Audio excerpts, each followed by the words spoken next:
Hey, part 2, let's just jump into it. Now the Mantid side ads. These 3 ads spawn from the lightweight crates. The Srithric Bombardiers use Gusting Bomb, which fires a projectile at a random raider, dealing damage in an area around the target and leaving a void zone. This ad also uses Throw Explosives, which deals decent damage in a 2-yard area around its target. When this ad is alive, try and have the raids spread out and avoid void zones. Amber Encased Kunchongs will leave gas clouds, simply don't stand in them. Korthik Warcallers use Enrage, which increases damage by 200% and reduces the movement speed and gives the melee attacks a stacking debuff that reduces armor by 20% per stack. Tanks should kite these ads. There are 2 ads that spawn from the Stout crates.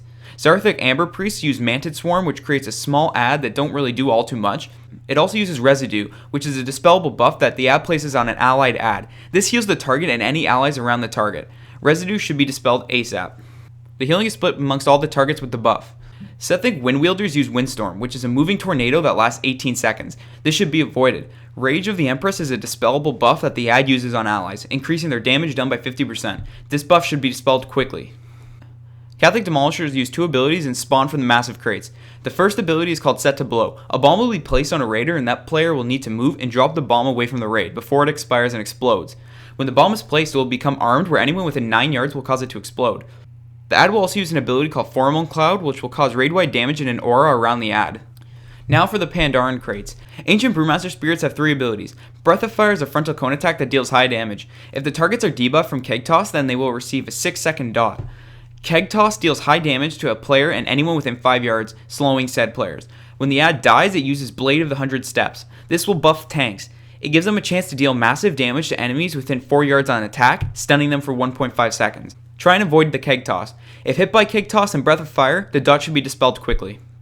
The Mistweaver Spirits have 3 abilities. Gusting Crane Kick pulls raiders to the location of the ad and deals decent damage to anyone within 10 yards for 4 seconds. Eminence is an ability that causes the ad to heal themselves for 150% of the damage they deal. Staff of Resonating Water will buff the healers. This grants the healer's heals a chance to create a healing wave that travels in front of the healer, healing any player that comes in contact with it. It also deals damage to enemies it hits. Run away from the ad when Gusting Crane Kick is used. Nameless Windwalker Spirits have 2 abilities. Path of Blossom charges to a random raider, leaving a trail in the path of the ad, stunning players within 3 yards of the target for 6 seconds. If anyone comes in contact with a Blossom, it will explode, dealing a large amount of damage in a 3-yard range. Claw of Burning Anger buffs the DPS, causing their attacks to have a chance of dealing decent damage to a target. Remember to move away from the player being charged. Tanks will be the ones opening crates. Open Pandaren crates first when you see them. You will have to use your best judgment when opening crates. Don't go gung-ho and open all the massive ones at once, but at no point should your team be standing around waiting for you to open a crate. Time is of the essence. When tanking the ads, move them out of any void zones that heal or buff them. One ad of note is the Korthik Warcallers. These will become enraged and need to be tanked.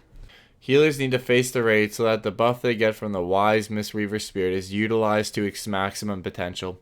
Also dispel any harmful debuffs whenever you get a second to. DPS need to kill the ads as fast as possible. Bigger ads from the massive crates should probably be targeted first. Everyone needs to pay attention to the many possible ground AoEs that will take place. And that's all you need to know to rob Garrosh of his spoils. Good luck, adventurer.